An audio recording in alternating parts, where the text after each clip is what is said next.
de hoy. Los tres son del seminario número 1 y tenemos con ustedes ahora el primer participante es Luis. Se queda con ustedes. Muchas gracias. Adelante, Luis. Bien, buenos días, mi nombre es Luis Alberto García Cabrera y voy a presentar mi proyecto de tesis, el cual lleva por título Evaluación de modelo hidrológico del río Sinaloa y su impacto en los usos consultivos en la porción urbana. Mis directores son el doctor Juan Pablo Apun Molina y el doctor Mauro Espinosa Ortiz. Mi comité tutorial está conformado por la doctora María Nancy Herrera Moreno, doctora Teresa Leticia Espinosa Carrión y doctora Apolinar Santa María Miranda. A manera de introducción, tenemos que el agua se utiliza en distintos procesos para producir diferentes bienes o servicios. Y dependiendo de la manera en que se usa el agua, se puede catalogar en dos grandes grupos. Puede ser un uso consultivo o un uso no consultivo. Según la clasificación del REPDA en 2022, como usos consultivos tenemos 4 grandes grupos, que son el agrícola, abastecimiento público, industria integrada y la generación de electricidad, excluyendo las hidroelectricidades. Como uso no consultivos tenemos las hidroeléctricas, la conservación ecológica, que este último rubro se adicionó recientemente en 2014, y el cual se refiere al gasto mínimo que debe de haber en un sistema para que se mantenga el equilibrio ecológico. Asimismo, México cuenta con un promedio de 457,000 millones de metros cúbicos de agua renovable al año, el cual el 71% se utiliza en agricultura, 16% es para uso público y urbano y el 10% en industria. Del total, solamente el 0.1% se utiliza para la acuacultura. Esta actividad es de gran relevancia a nivel nacional, tanto que existen planes nacionales de acuacultura y pesca. En su versión 2020-2024 se plantean prácticas sostenibles para esta actividad. El actual gobierno, a final del 2024, en diciembre de 2024, firma el Acuerdo Nacional por el Derecho Humano al Agua y la Sustentabilidad, y consta de 10 compromisos por el agua. De esta manera, la acuacultura en México y en el mundo ha generado o ha incrementado de manera potencial, de manera importante, alcanzando no solamente una importancia económica, sino también social. En México, en 2023, hubo una producción de camarón y tilapia de 197,000 toneladas, adquiriendo un valor económico de 19,000 millones de pesos y con esto colocándose con un alto valor social, puesto que contribuye a la seguridad alimentaria del país. Como dato tenemos que el 42% de los productos que consumimos, productos marinos, se cultivan. Esta actividad se alinea con estas 5 ODS. Y en Guasave, de manera local, tenemos que es el segundo productor de camarón a nivel estado. Esta actividad ha tomado mayor relevancia, tanto que en el Plan Municipal de Desarrollo del 2022 se generaron algunos objetivos para abordar este tema. Algunos objetivos de ellos eran conocer las capacidades naturales de los recursos e implementar proyectos sustentables y sostenibles. Y se ha visto reflejado que recientemente ha habido más proyectos de tilapia sobre el margen del río o en Guasave. Y lo podemos ver por el margen del río. En esta ubicación 2015 han ido apareciendo, 2015, 2019 y 2020, aparecieron granjas de tilapia. Y en la actualidad se puede ver cómo permanecen, incluso han crecido. Este tipo de acuacultura que se practica en la región es una acuacultura tipo inland o tierra adentro, en la que no precisamente la acuacultura se practica dentro del cuerpo natural del agua. Se utilizan estanques contraterreno, estanques de material o estanques de geomembrana, y esto ayuda a las poblaciones que no viven precisamente al margen del río a poder generar alimento, tener crecimiento económico. Existen algunos vacíos o limitaciones normativas con respecto a la asignación de agua para esta actividad de agua subterránea, para asignar agua subterránea para esta actividad.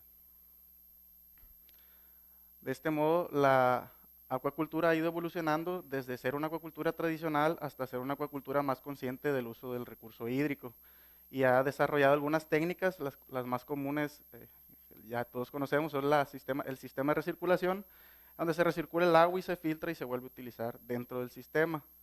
La acuaponia, donde también existe la recirculación, pero los nutrientes que se generan en la generación de un producto se utilizan para generar otro. La acuacultura de cero recambio o tecnología biofloc, y todo esto se encamina hacia una acuacultura inteligente, donde con ayuda de la robótica y monitoreo, sensores y demás, podemos nosotros gestionar de manera más eficiente nuestro sistema de acuacultura. Lo complejo viene en el medio natural. En el medio natural se vuelve más complejo gestionar el recurso y algunos autores convergen en que la manera más apropiada es generando una gestión integral participativa del agua en cuencas hidrográficas, donde como el objetivo de esta actividad es la seguridad hídrica del país. Tiene beneficios como mejora la toma de decisiones, la administración y la preservación, y algunos países desarrollados en vías de desarrollo ya han utilizado esta técnica con resultados positivos. La situación en México con respecto a esta gestión es algo pendiente hasta el momento. Otra manera de gestionar el agua es generando un balance hídrico, la cual es una herramienta que permite medir entradas y salidas de un sistema de agua. Y no precisamente tiene que ser una cuenca o un sistema de cuencas. Se puede delimitar en áreas más pequeñas, ya sea un lago o, por ejemplo, en este caso, una porción del río, el cual tiene como objetivo planificar y gestionar el agua, evaluar la sostenibilidad de actividades que surten recurso hídrico del sistema, diseñar infraestructura ya sea de captación o de salida, y con toda la información que se tiene se pueden realizar estudios ambientales climáticos y prevenir riesgos. Asimismo, nosotros contamos con una fuente importante de recursos, lo cual es el río Sinaloa, y cuenta con 384 kilómetros de longitud. No solamente es importante a nivel municipal, sino también a nivel estatal, puesto que suministra agua potable, es un papel clave en la agricultura y abastece de agua a instalaciones acuícolas, que es en lo que nos vamos a basar. Gestionar de manera inteligente el recurso hídrico en la porción urbana ayudaría a mantener la actividad acuícola vigente e incluso potenciar su producción. ¿Cómo podemos abordar nosotros el tema del suministro, el tema de la gestión del recurso hídrico en esta zona? Afortunadamente vivimos en una era de tecnología donde han surgido nuevas herramientas que nos ayudan a abordar esto de manera más eficiente. Tal es el caso de los GNS diferenciales para topografía, los cuales sirven para determinar algún punto sobre la superficie terrestre. Puede ser precisión centimétrica o hasta milimétrica los equipos más nuevos, y se conforma de un rover y una base, es lo más típico. La fotogrametría, la cual es la ciencia de medir distancias a través de fotos, y de manera más reciente la tecnología LIDAR, que es también medir distancias a través de haces de luz. De la misma manera han surgido los drones, famosos drones que se han utilizado para realizar diferentes estudios. Hay diversos, hay de ala fija, multirotor y demás. La elección de cada uno o la elección de alguno depende del tipo de estudio, del tamaño del estudio y de la capacidad económica que se tenga para realizarlo. No solamente han surgido herramientas o equipos, sino que también han surgido software. Tal es el caso de HEC-RAS, que lo desarrolló la Armada de los Estados Unidos. Y este software lo que permite es simular el flujo del agua, predecir inundaciones y evaluar impactos en distintas intervenciones humanas. Como antecedentes tenemos a Jutanu y colaboradores en 2020 utilizaron el software HEC-RAS combinado con imágenes LIDAR obtenidas con dron y concluyeron que la precisión influye en el modelo. Martínez y colaboradores en 2021 evaluaron la precisión de nubes de puntos generadas con fotogrametría georreferenciada con la técnica PPK. Encontraron que las coordenadas corregidas por este medio fueron más precisas. Tabán y colaboradores en 2022 utilizaron el iPhone 12 Pro con LIDAR y GNSS nativos y concluyeron que el dispositivo es capaz de producir reconstrucciones de superficie de modelo 3D para documentación. Como antecedentes locales tenemos que Palafox y colaboradores en 2006 realizaron mediante topografía y nivelación óptica un análisis de la zona de riesgo de inundaciones, encontrando riesgo latente ante un relieve aunado a la morfología del río Sinaloa. Sanz y colaboradores en 2015 evaluaron con HEC-RAS el río Tamazula utilizando un modelo digital de terreno de resolución de 15 metros ante eventos extremos de inundación y concluyeron que se logra reproducir el comportamiento para la planeación urbana. El INPLAN en 2020 reportó un modelo hidrológico del arroyo Coroni con HEC-RAS a partir del modelo digital de elevaciones LIDAR de INEGI con resolución de 5 metros para indicar zonas vulnerables de inundación. Rentería y colaboradores realizaron levantamientos fotogramétricos añadiendo puntos de control GPS RTK y modelaron con GEC-RAS una porción urbana en Culiacán y concluyeron que los modelos digitales de elevación de alta resolución toman ventaja de los de resolución menor ante un complejo flujo urbanizado. Como justificación tenemos que cada vez la sequía se intensifica y dura más tiempo. Eso genera la necesidad de generar estrategias para eficientar el uso del agua. De esta manera, los modelos hidrológicos se presentan como una oportunidad para replicar el comportamiento natural del flujo del agua, en este caso de un río.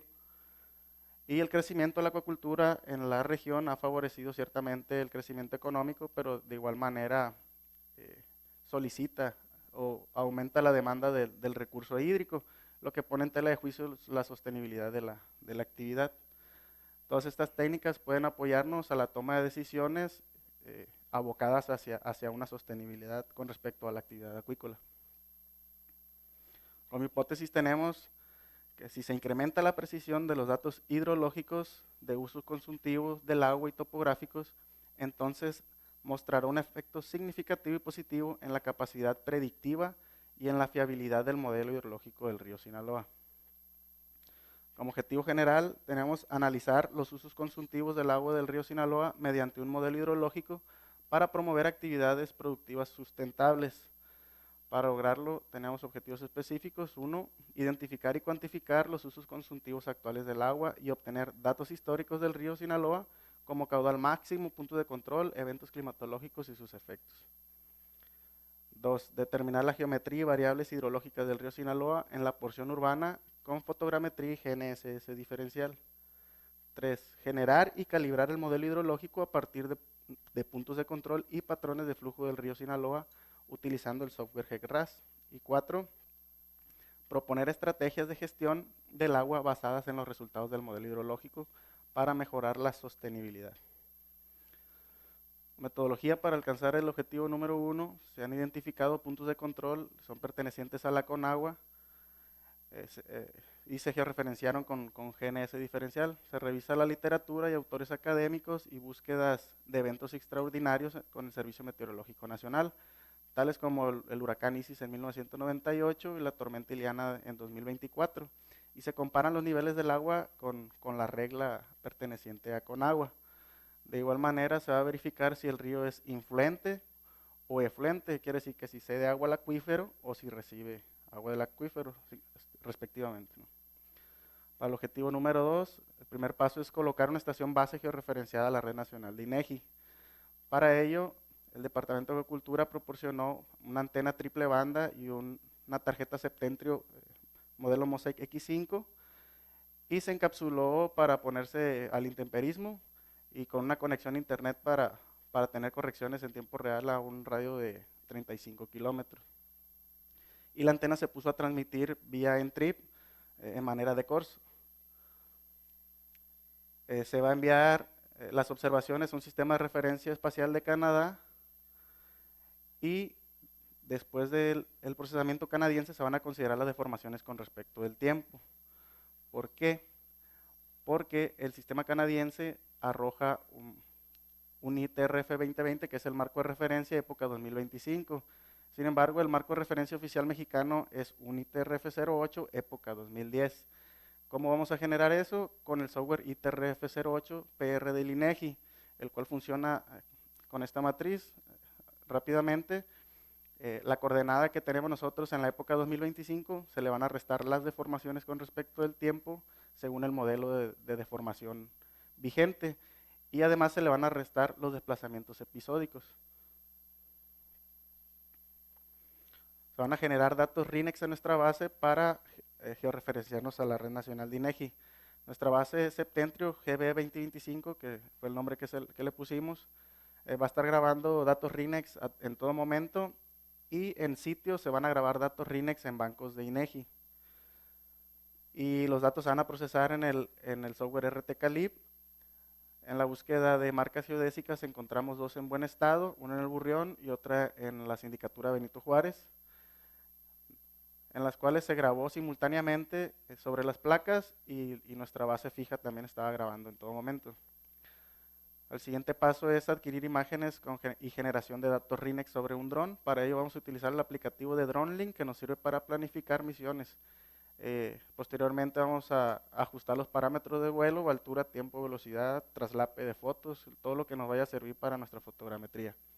Y se van a programar los vuelos en campo. Para esto vamos a estar monitoreando el clima, más que nada el viento, que es un dron chico. Para adquirir imágenes aéreas y datos RINEX y ubicación de cámaras PPK con etiquetado de fotos, vamos a utilizar un dron DJI Mini 3, el cual tiene un etiquetado interno con un GPS nativo, el cual tiene una precisión relativa de más o menos 5 metros en el sentido vertical. Cada foto que genera tiene un tiempo de adquisición y una coordenada. Para minimizar este más o menos 5 de precisión, se diseñó un implemento para montar un GNSS diferencial sobre nuestro dron. Aquí es como se ve ya en acción. Esto nos permite que al hacer un postprocesamiento de las posiciones grabadas, bajamos la precisión de más o menos 5 metros a más o menos 2 centímetros. Todo esto se va a hacer con el aplicativo de GeoTester para intercambiar las posiciones. A la hora de planificar los vuelos en campo, se utilizaron los GCP o puntos de control, que son estas mallas bicolor. Se colocan de tal modo que generen una red sobre el área de estudio y se georreferencian con un GNS diferencial. Todos estos datos se van a ir guardando en el aplicativo SW Maps. Se procede a ejecutar las misiones y se adquieren fotografías de este tipo. La mayoría son misiones a 60 metros de altura y se pueden localizar los GCP. Con un zoom claramente se pueden ver y se pueden etiquetar en el siguiente paso, ¿no?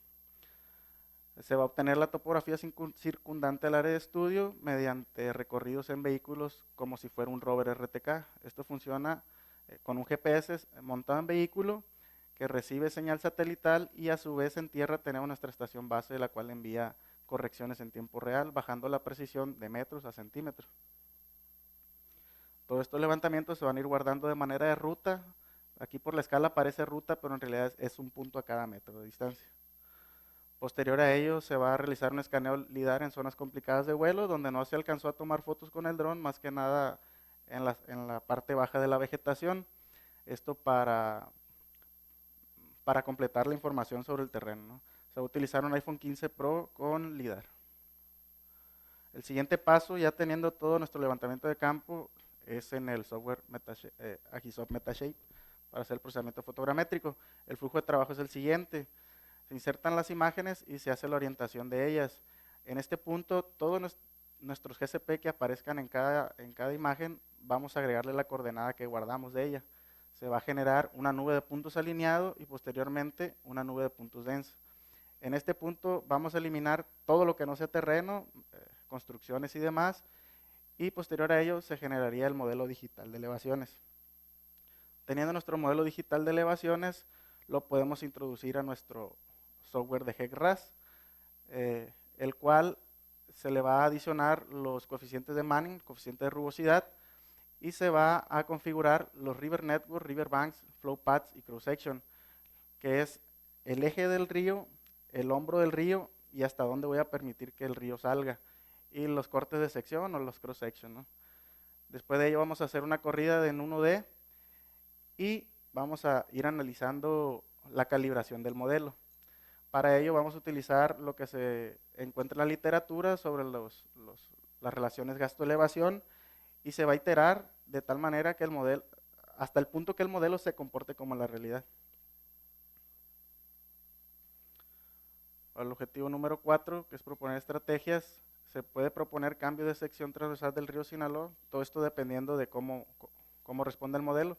Continuar con la rectificación, ajustar los coeficientes de rugosidad de Manning y potencialmente se podría delimitar el crecimiento de la actividad acuícola en la región. Como resultados del objetivo número 1, tenemos identificada una regla o un punto de control, propiedad de Conagua, el cual está sobre la carretera internacional bajo del puente, y en la revisión de la literatura encontramos la relación de gasto-elevación de eventos históricos desde 1976 hasta el 2018. Estos datos nos van a servir para calibrar nuestro modelo. Como resultado del objetivo número 2, que es colocar una estación base, se grabó datos RINEX en nuestra estación base 24/7 y en el P58 de INEGI también se grabaron datos RINEX. Esta es la gráfica que nos arrojó de las observaciones de los RINEX en el P58. Se grabaron 2 horas 15 minutos por placa y se puede ver que después de la hora con 10 minutos aproximadamente se normalizan las lecturas. Esto nos da la certeza de que nuestro procesamiento tiene suficientes datos confiables.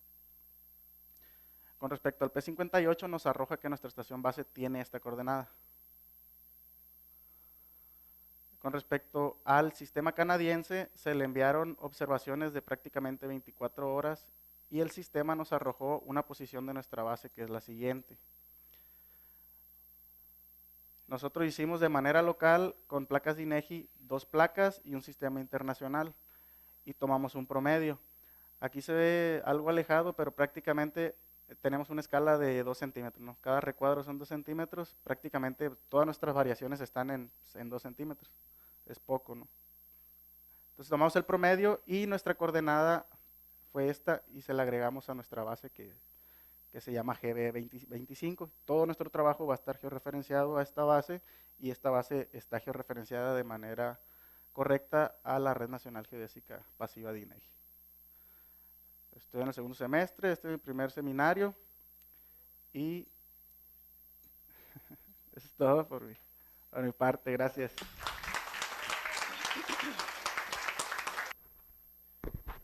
Bueno, muy buenos días a todos. Mi nombre es Wendy Orozco y hoy voy a presentar mi tema de tesis titulado Olas de calor marinas y su influencia en los procesos biológicos del Golfo de California. Mis directores son la doctora Diana Cecilia Escobedo y el doctor Enrique Morales Acuña. Mi comité tutorial está conformado por la doctora Leticia Espinosa Carreón, la doctora Polimar Santamaría y el maestro en ciencias Gabriel Santiago Gutiérrez. Las olas de calor marinas son extremos climáticos continuos con temperaturas superficiales del mar anormalmente cálidas que pueden ser persistentes durante días hasta meses. Las olas de calor marinas fueron definidas de forma numérica por Hobday en 2016, de forma que la definió como la temperatura superficial del mar que supera el percentil 90 durante al menos 5 días consecutivos. Estas olas de calor marinas pueden ser clasificadas de acuerdo con su intensidad, duración, extensión espacial y frecuencia. Con respecto a su intensidad, pueden tener 4 categorías, de forma que la categoría 1 o moderada puede ser 1 o 2 veces sobre el percentil 90 hasta alcanzar la categoría 4, que son las olas de calor marinas extremas, cuando alcanzan valores mayores a 4 del percentil 90. También pueden ser clasificadas de acuerdo con su duración, siendo breves cuando duran de 5 a 10 días o prolongadas cuando duran más de 10 días, durando incluso meses. Conforme a su extensión espacial pueden presentarse de manera local, regional o global. De manera local cuando ocurren en zonas específicas, de manera regional cuando ocurren en varias áreas en un mismo tiempo y de manera global cuando ocurren en varias regiones de manera simultánea. También pueden ser catalogadas de acuerdo a su frecuencia, siendo esporádicas cuando ocurren en intervalos aislados pero prolongados o recurrentes cuando ocurren de manera frecuente en la misma área. Estos eventos extremos pueden ser provocados por procesos entre el océano y la atmósfera que afectan de manera local, como es el caso del intercambio de calor entre el océano y la atmósfera, las corrientes oceánicas o el viento. Y también pueden ser provocados por efectos a gran escala, como es el caso de los eventos climáticos y el aumento de los gases de efecto invernadero. Algunos de los procesos que afectan la temperatura de la capa de mezcla y pueden inducir olas de calor marinas de manera local son la advección geostrófica, los procesos de mesoescala, la advección de Edman, eventos de surgencia y los flujos de calor entre la atmósfera y el océano. Estos eventos de olas de calor marinas tienen graves impactos a nivel ambiental, ecológico y también económico, de forma que pueden generar aumentos en los eventos extremos, como es el caso de los ciclones tropicales. También pueden incrementar los estresores del océano como la acidificación, la estratificación y la desoxigenación, de forma que pueden generar afectaciones y pérdidas económicas inducidas principalmente por el incremento de la mortalidad de especies de importancia comercial, la cual suele estar relacionado con la pérdida de biodiversidad y hábitat.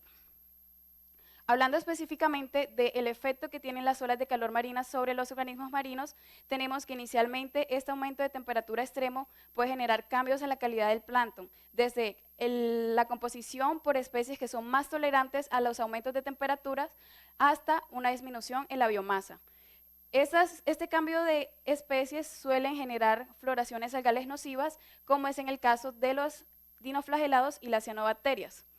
Otro efecto que puede generar las olas de calor marinas son el incremento del metabolismo de los organismos, lo cual a su vez, en conjunto con el cambio de la calidad del plancton, puede generar reducciones en la cantidad y la calidad de los peces forrajeros, que a su vez genera desplomes en las poblaciones de peces y también una disminución en su composición corporal, afectando niveles tróficos más superiores, como en el caso de las aves marinas y las ballenas, las cuales pueden verse afectadas de forma que generen mortalidades o pérdidas en su reproducción. Las olas de calor marinas también pueden afectar la concentración de la clorofila, que es un pigmento de gran importancia en el océano, de forma que puede generar reducciones, principalmente a causa de estratificación de la columna de agua y alteración de la circulación oceánica. Esto debido a que este aumento de temperatura puede restringir el ascenso de aguas subsuperficiales que son ricas en nutrientes hacia la superficie, de forma que disminuyen la capacidad metabólica del fitoplancton. También puede generar cambios en la biomasa y composición del fitoplancton, reduciendo su biomasa fitoplanctónica y cambiando la composición a especies más dominantes al calor, como las cianobacterias y dinoflagelados, que suelen ser responsables de las proliferaciones algales nocivas. Además, estos efectos de las olas de calor marina sobre este pigmento pueden generar impactos en redes tróficas, alterando la transferencia de energía hacia niveles superiores y, por lo tanto, generando cambios en las dinámicas de los ecosistemas.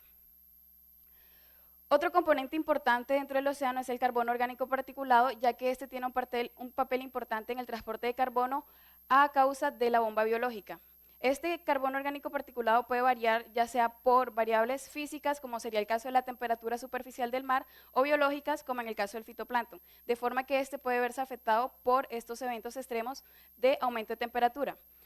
Puntualmente, los efectos que tienen las olas de calor marina sobre el COP es que puede generar cambios en los procesos físicos y biológicos, acumulación y transporte del COP y efectos sobre la bomba biológica de carbono. Esto radica principalmente a que hay cambios en la composición de los organismos, generando una mayor producción biológica, aumento del detritus y de la comunidad planctónica, y por el cambio a dominio de especies que son más resistentes al calor, que suelen ser pequeñas, genera que las partículas sean acumuladas en la zona mesopelágica y haya una remineralización más lenta, de forma que se disminuye la capacidad de la bomba biológica de reciclar el carbono, de secuestrar el carbono, y lo que genera afectaciones en el secuestro de carbono a largo plazo. En cuanto al efecto que tienen las olas de calor marinas en las larvas de peces, tenemos que estos aumentos de temperatura generan alteraciones en la distribución y la composición de los ensambres larvales. Además, genera impactos en la abundancia y en la supervivencia larval, y también puede tener alteraciones en las respuestas fisiológicas al estrés térmico. Esto es básicamente porque el aumento de temperatura puede generar aumentos en el metabolismo y, por lo tanto, esto conlleva a un uso acelerado de las reservas, que puede generar disminuciones en el tamaño, puede generar malformaciones por alteraciones en el desarrollo debido a respuestas fisiológicas al estrés térmico, y también puede generar modificaciones en la composición de las especies y en la distribución dentro de la columna vertical del agua. Estudios que se han realizado sobre las olas de calor marinas tenemos inicialmente en 2011, cuando Pierce y colaboradores hicieron el primer estudio llamando oficialmente estos extremos climáticos como olas de calor marinas, en un evento que se llevó a cabo o que ocurrió en Australia Occidental. Luego, en 2016, Hodday y colaboradores definieron por primera vez de forma sistemática las olas de calor marinas. Posteriormente, en 2018, Oliver y colaboradores analizaron datos históricos de forma que encontraron que a partir de 1925 estos eventos han sido cada vez más frecuentes, con un 50% de frecuencia más a partir de este año. En 2016, Smale y colaboradores sintetizaron varias investigaciones en las que abordaron los impactos ecológicos globales que tienen estas olas de calor marinas y que afectan a todos los ecosistemas, desde los arrecifes de coral hasta los individuos de forma individual. En 2021, Oliver y colaboradores hicieron un estudio en el que realizaron proyecciones encontrando que a partir de finales del siglo va a haber un estado casi constante de olas de calor marinas. Y en 2023, Smith y colaboradores analizaron los efectos que tienen las olas de calor marinas de forma biológica, encontrando que este puede variar desde individuos, comunidades y también a partir de las características propias que tienen estos eventos de olas de calor marinas. Estudios realizados en México o que incluyen a México, tenemos el realizado por Amaya y colaboradores en 2023, en el que analizaron las olas de calor marinas de fondo para todas las plataformas occidentales de Norteamérica, incluyendo el Golfo de California, la península de Baja California y el Golfo de México.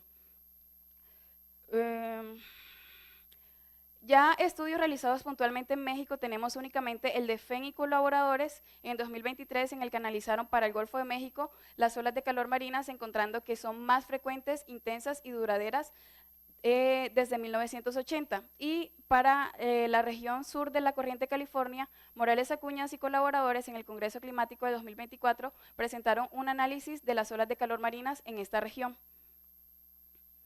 Los efectos que tienen las olas de calor marina sobre la clorofila A han sido estudiados por diversos autores a lo largo del tiempo, encontrándose que las olas de calor marinas pueden afectar la concentración de clorofila de acuerdo con la latitud, de forma que en latitudes altas va a haber aumentos de clorofila A y en latitudes medias y bajas va a haber disminución de clorofila A debido a que suelen ser zonas oligotróficas.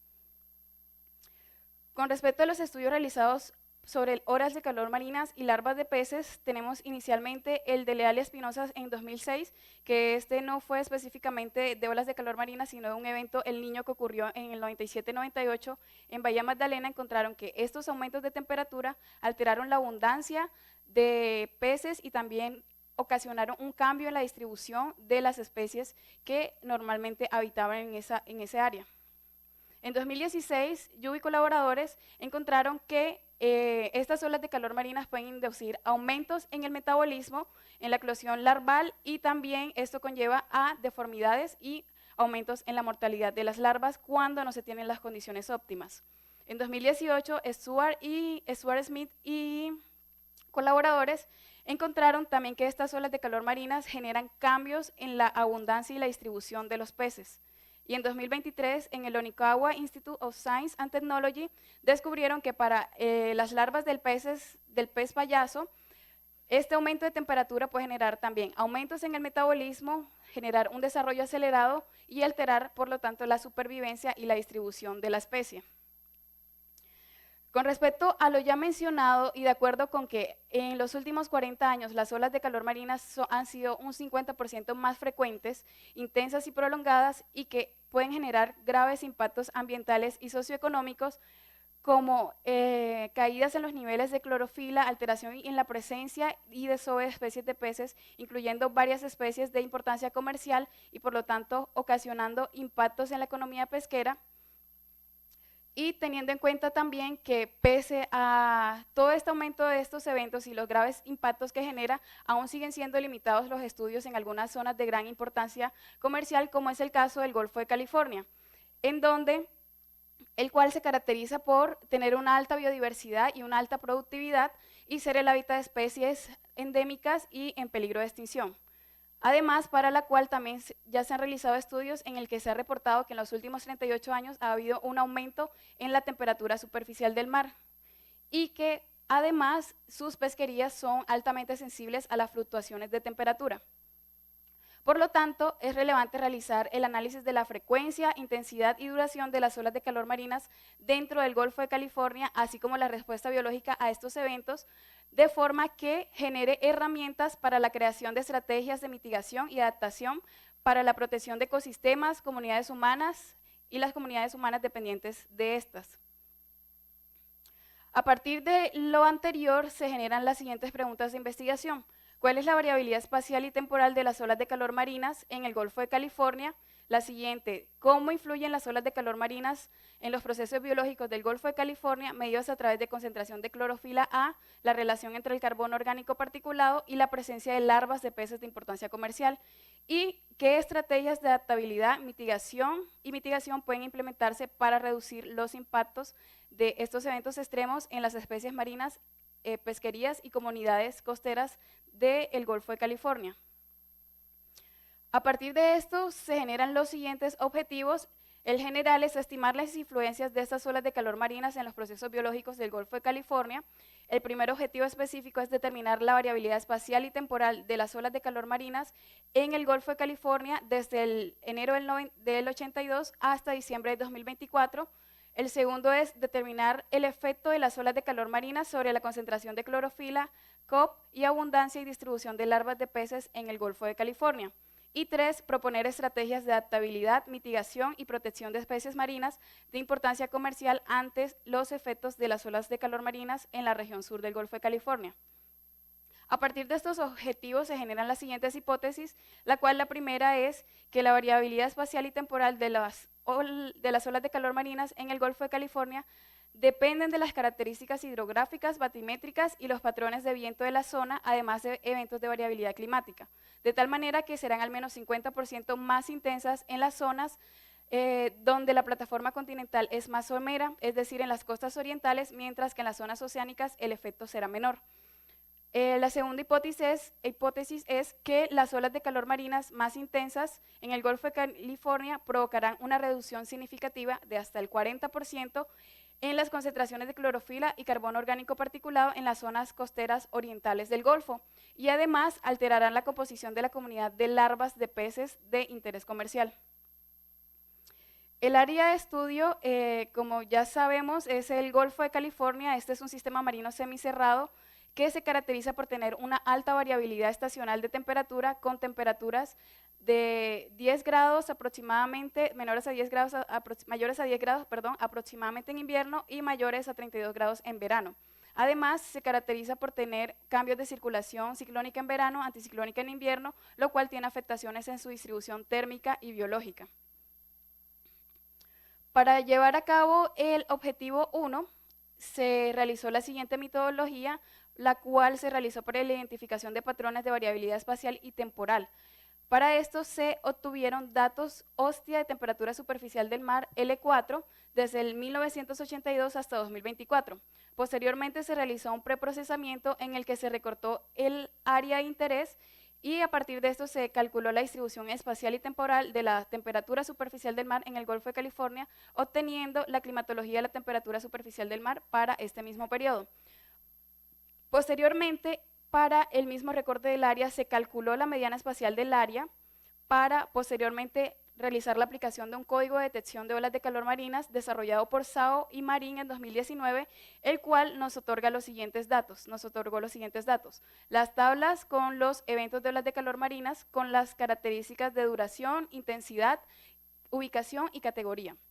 A partir de esta información se realizaron cálculos de métricas que incluyeron los eventos por año, los días totales, la intensidad por año, y también nos da los datos de la climatología desde 1991 hasta 2020, una matriz con los valores del percentil 90, y también nos da otra matriz con la intensidad de las olas de calor marinas, a partir de la cual se calculó la evolución temporal obteniendo este tipo de mapa de calor. También se calculó la distribución espacial y temporal calculando climatologías mensuales de la ola de calor marina, y posteriormente se estarán aplicando funciones empíricas ortogonales con el fin de determinar los patrones espaciales y temporales. Todo el procesamiento de estos datos se realizó mediante la aplicación, el uso de los software MATLAB y Python.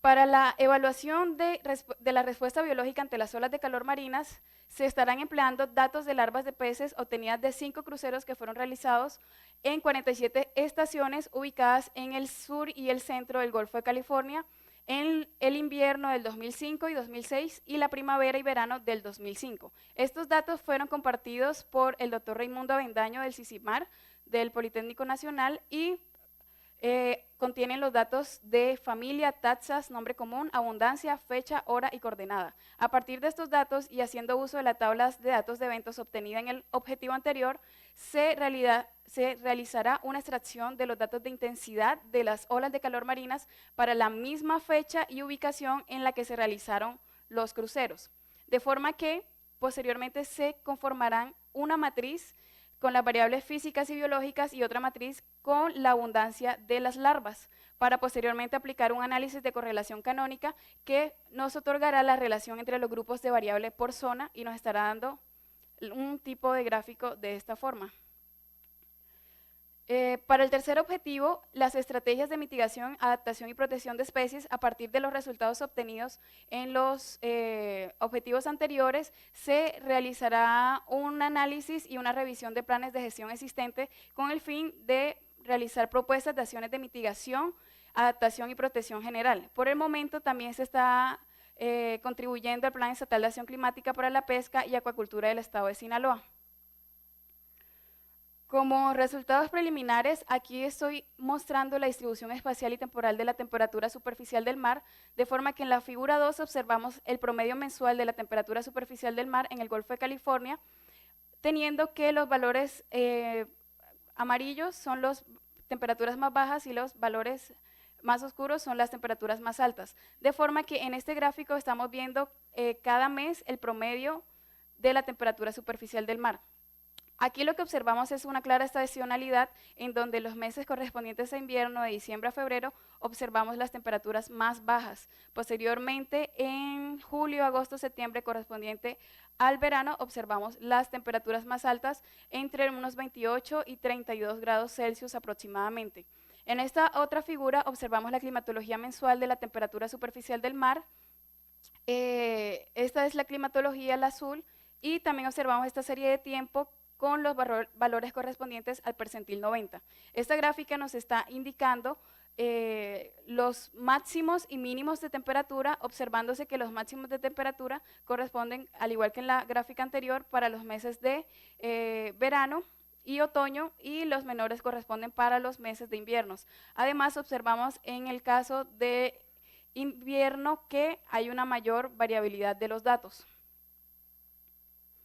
En cuanto a los resultados preliminares de las olas de calor marinas, de acuerdo con la media espacial de la mediana espacial, fueron detectados un total de 72 eventos. Estos 72 eventos se tuvo que fueron 3.3 eventos por año, en promedio 53.9 días totales de olas de calor marinas por año y una intensidad máxima de 1.65 grados Celsius por año. Aquí en esta figura se muestra la intensidad media anual de las olas de calor marinas en el Golfo de California, en el cual encontramos una mayor intensidad de olas de calor marina en la zona de las Islas Grandes y la costa oriental correspondiente a los estados de Sonora y de Sinaloa, con intensidades entre 3 y 4 grados Celsius. Y la menor intensidad la encontramos en la región sur. Esta intensidad podría responder a la distribución costera y batimétrica, debido a que esta zona, la plataforma continental, es más amplia que, por ejemplo, en el caso de Baja California Sur, lo cual genera condiciones favorables para que haya una retención de calor y masas de aguas cálidas. Además, observamos que en toda esta parte norte hay una alta intensidad de olas de calor marinas, lo cual podría estar relacionado a que en esta zona hay grandes gradientes térmicos estacionales, es decir, que hay mayor variabilidad de la temperatura superficial del mar, lo cual lo hace más susceptible a aumentos anómalos de temperatura debido a que hay un gradiente mayor entre la climatología y el percentil 90. Aquí en esta figura observamos la climatología mensual de la intensidad media de las olas de calor marinas en el Golfo de California.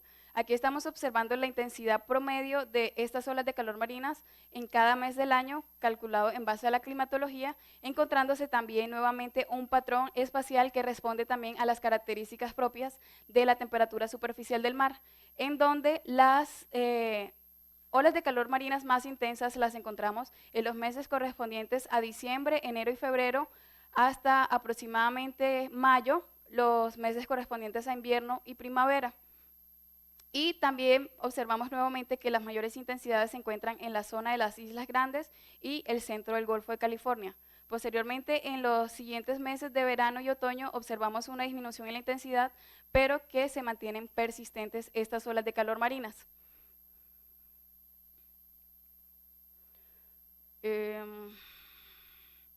Aquí en estamos observando un mapa de calor de la intensidad media de las olas de calor marinas en el Golfo de California, y este mapa básicamente nos está mostrando la intensidad de la ola de calor marina con respecto a cada día del año durante la serie de tiempo que inicia en el 82 y termina en el 2024.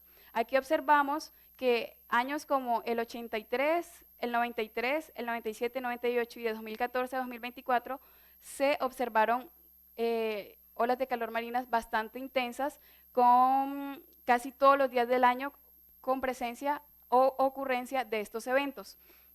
Además, se resalta que en años como el 97 y 98, 2015 2016 y 2019 a 2023 coincidieron con años El Niño bastante fuertes. Por otra parte, también podemos observar que los primeros días del año y los últimos correspondientes a los meses de invierno y primavera también presentan las olas de calor marinas más intensas, que son las que vemos con colores más oscuros, y los meses de verano y otoño pues presentan colores que se refieren a intensidades más bajas. Además, como producto ya tenemos la aceptación en un congreso y el borrador del primer artículo con los resultados del primer objetivo del trabajo de tesis. Ese es mi cronograma y muchas gracias.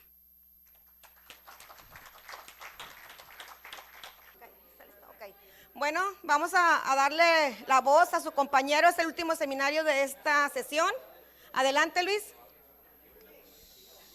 Silencio, por favor. Muy buenos días, mi nombre es Luis Enrique Miranda Sánchez, les voy a presentar mi trabajo de tesis, el cual lleva titulado Evaluación del potencial geotérmico y propiedades geofísicas de suelos en la climatización doméstica sustentable del noroeste de Sinaloa, México.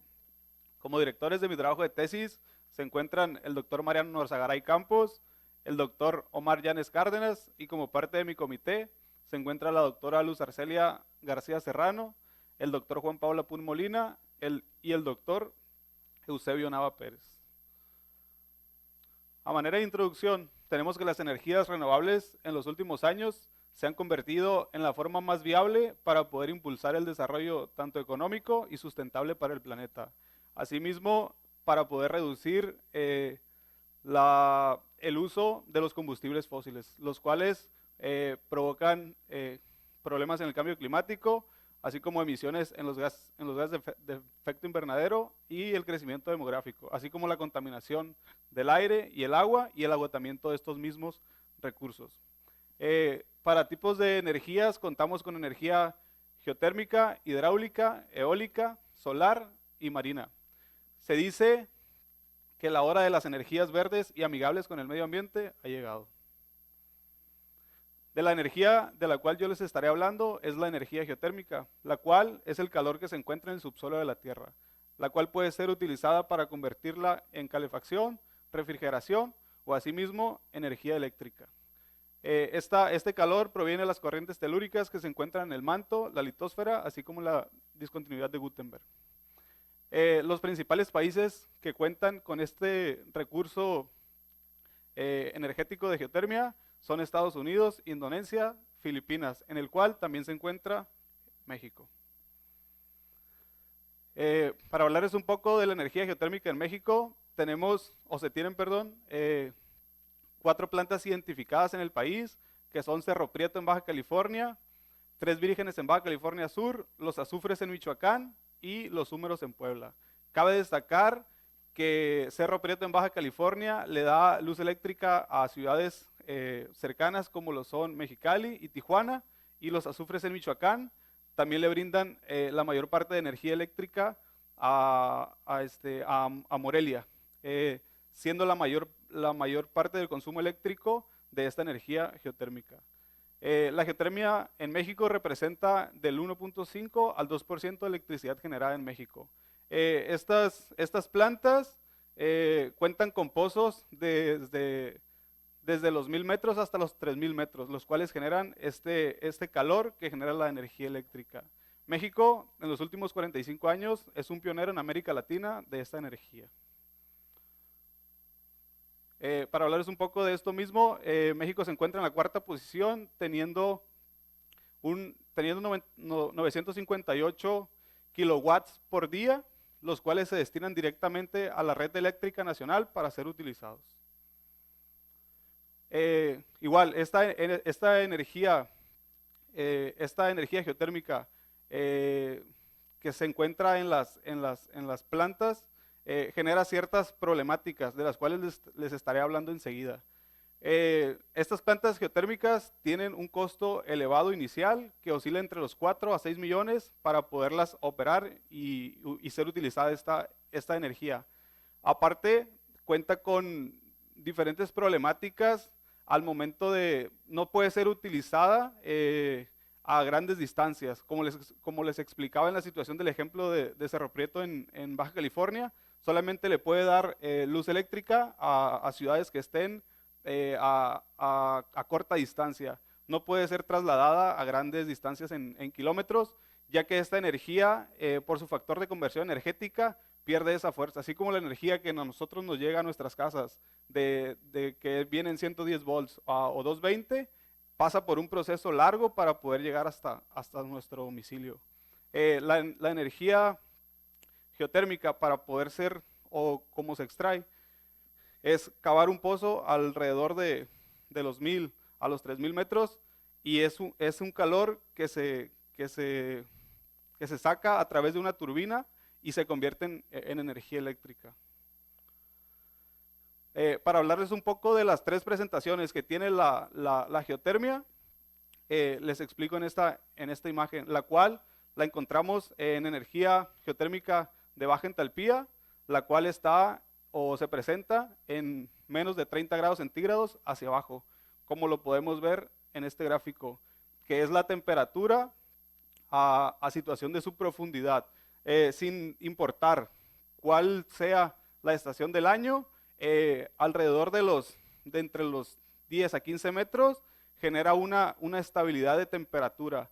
No hay problema si es en invierno, si está alrededor, no sé, en el ambiente de los 3 a los 5 grados, al momento de llegar a los 10 metros de profundidad, genera una estabilidad de 10 grados centígrados. De igual manera, si estamos en verano, desde los 20 grados centígrados hasta más alto, al momento de llegar a la profundidad de los 10 metros, genera una estabilidad de los 10 grados centígrados.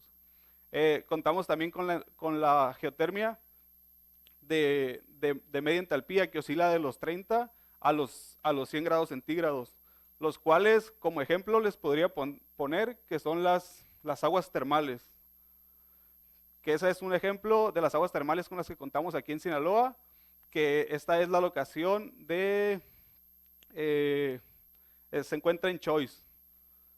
Y este es un ejemplo de cómo diferencia la temperatura en esas aguas termales. Si podemos observar, desde los 70 hasta los 76 grados centígrados proviene esta temperatura en estas aguas termales.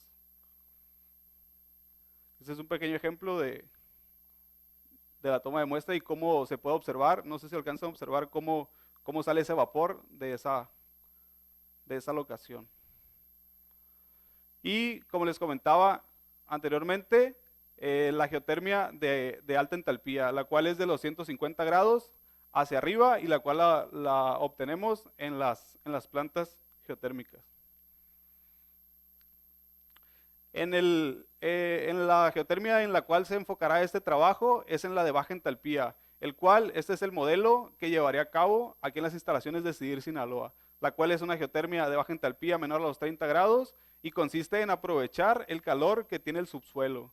El modelo consiste en poder perforar a 2 metros de profundidad, ya que la intención de este modelo es poder llevar calefacción o refrigeración, en este caso sería refrigeración, a un cuarto habitación, a un edificio, y se llevará a cabo este prototipo del cual la perforación se tiene que hacer alrededor de 6 metros de distancia del lugar donde se va a introducir esa refrigeración.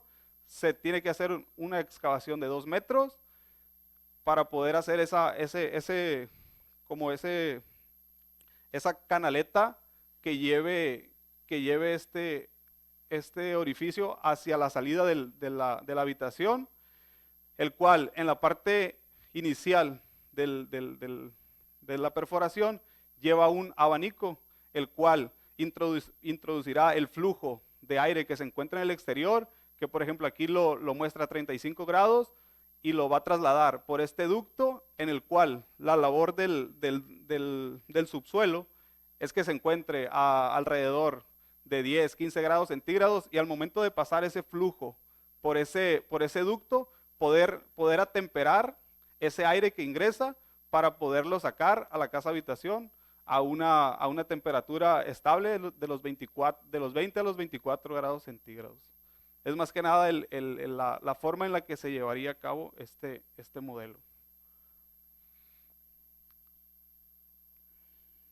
Como parte de mis antecedentes, tenemos que Luna y colaboradores en el 2013 realizaron estudios de eficiencia de las plantas de energía geotérmica, haciendo una revisión a nivel mundial de las plantas que tienen menor eficiencia que otras plantas, como lo son las de combustible fósiles, que son como el carbón, el petróleo y el gas natural. López en el 2015 hizo estudios de alternativas para el aprovechamiento geotérmico en edificios de España, con parámetros como la geología, el clima y así como demandas energéticas. Aros y colaboradores en el 2022 realizó un estudio de mitigación de CO2 para el aprovechamiento de la geotermia para la climatización de edificios en Colombia. IRIAR en el 2011 realizó una evaluación para la energía geotérmica en México, la cual fue muy importante para asimismo diversificar las fuentes de energía, incrementando la participación de energías limpias. En el 2017, Esparza y colaboradores en Chihuahua realizaron un estudio de un sistema de transferencia de calor geotérmico de baja entalpía para mantener una temperatura estable, así como reducir la demanda eléctrica en Chihuahua. Y Díaz y colaboradores en el 2017 en Tabasco analizan la factibilidad de un intercambiador de calor tierra-aire para poder llevarlo a cabo con las características físicas del estado de Tabasco. En 2014 se establecen incentivos gubernamentales para fomentar la inversión a estas energías verdes. Asimismo, como en el 2015, ya se instalan sistemas geotérmicos para incrementar el notable abastecimiento a los edificios, así como las casas habitación. Así como en el 2016 se publican estudios donde demuestran esta sostenibilidad de esta energía geotérmica, y lo cual es de gran importancia para poder seguir o comenzar a ser utilizada. Ya en el 2023 la geotermia se consolida como una opción globalmente aceptada para la calefacción y la refrigeración. Como parte de mi justificación, tenemos que rebasar las limitantes de las inversiones, ya que para este tipo de nuevas energías, que igual ya tienen algunos años operando, pero sí al momento de llevarlas a cabo, de querer darle inicio a este tipo de modelos o de prototipos, generan problemáticas por la cuestión de la inversión. Asimismo, como buscar modelos como el que les estoy proporcionando en este trabajo de investigación para poderlos llevar a cabo y sacarle un fruto, un beneficio a esta energía geotérmica.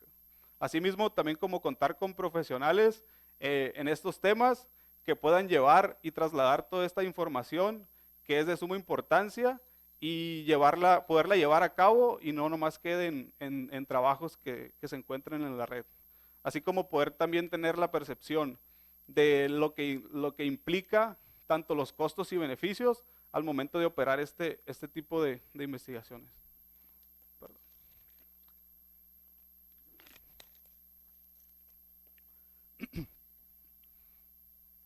Como objetivo general, tenemos evaluar el potencial geotérmico asociado a las propiedades geofísicas de suelos y el uso sustentable, en la climatización doméstica del noroeste de Sinaloa, México.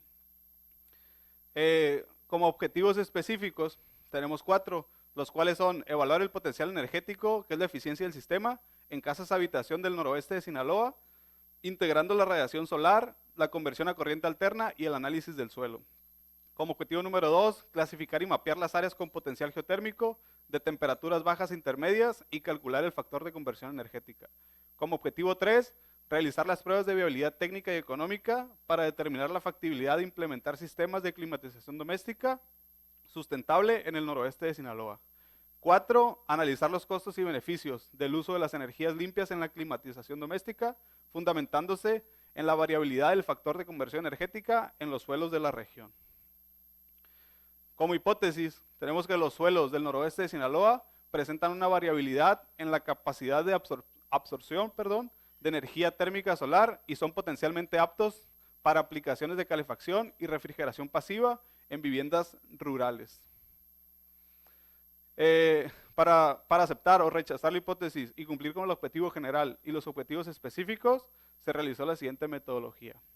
Se seleccionó esta área de estudio, lo cual es la llanura costera del noroeste de México y zonas montañosas, la cual tiene un gran beneficio al hecho de colindar con el Golfo de California, así mismo como con la Sierra Madre Occidental. Esto lo hace una opción muy viable, ya que contamos con diferentes tipos de suelo. Cabe señalar y mencionar que en el mundo se encuentran 32 tipos de suelo y en México contamos de esos 32 con 26 tipos de suelos acá en el país. Y eso lo hace una opción muy, muy amplia para poder tener diferentes observaciones al momento de tener este muestreo de suelos.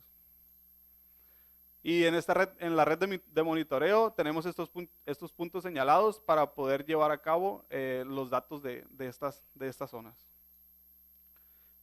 Como parte del objetivo número 1 que tenemos, que es evaluar el potencial energético solar en casas de habitación del noroeste de Sinaloa, integrando radiación solar, conversión a corriente alterna y análisis del suelo. En la parte número 1, tenemos utilizar un piranómetro SM2906 y un GPS de mano Nava F30 para poder tomar los datos de radiación solar, para asimismo poderlos llevar a graficar en Excel y de ahí mismo poder obtener la potencia que tiene la radiación solar, así como convertir lo que viene siendo la corriente alterna. Para este objetivo número 1 estaremos utilizando estas fórmulas, la cual es para obtener la energía térmica total absorbida del suelo, así en el tiempo de exposición y la eficiencia de la absorción del clima del sistema en el suelo. Para esto tenemos un área total de 9.367.68 kilómetros cuadrados con 6.800 elementos dentro del parámetro que tenemos de área de estudio. Para el objetivo 2, tenemos que clasificar y mapear áreas con potencial geotérmico de temperaturas bajas intermedias, así como y calcular, el factor de conversión energética. En este objetivo número 2 será calcular la eficiencia del suelo para, en el paso B, poder llevar esos datos y mapearlos en la zona de estudio que ya tenemos destinada. Asimismo, como en la parte C, colocar estos sensores para poder tener también la intensidad, la transmitancia, la absorbancia, asimismo como la conductancia de estas variables. En la parte D, tomar las muestras de suelos para de ahí mismo llevarlas al laboratorio para poderles hacer la prueba de textura de Boyocus. Para después en el paso F, poderlos llevar los datos esos y poderlos mapear utilizando los métodos de Surfer y Corel. Para el objetivo número 2, que es obtener la eficiencia del sistema del suelo, estaremos utilizando estas fórmulas. En el objetivo número 3, que es realizar las pruebas de viabilidad técnica y económica del flujo energético para evaluar la posibilidad de implementar sistemas de climatización en casa habitación del noroeste de Sinaloa, utilizaremos en la parte A una evaluación económica, donde estaremos teniendo los datos de la inversión inicial, así como el mantenimiento de operar este modelo y los ahorros energéticos estimados que se podrán obtener, así como los gastos de operación. En el paso B, que son los riesgos financieros, utilizaremos el valor actual neto, así como el costo nivelado de energía, la tasa interna del retorno y el periodo de recuperación, que es el payback. Y estaremos utilizando esta fórmula para poder llevar a cabo la situación del gasto de un aire acondicionado convencional contra el modelo del que ya les hablé.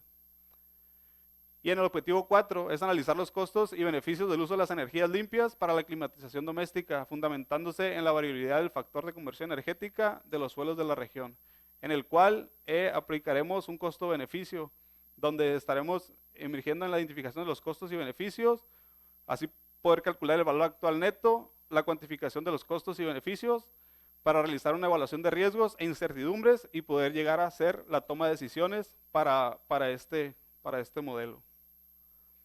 Este es mi cronograma de actividades, estoy en el segundo semestre, este es mi primer seminario. Muchas gracias.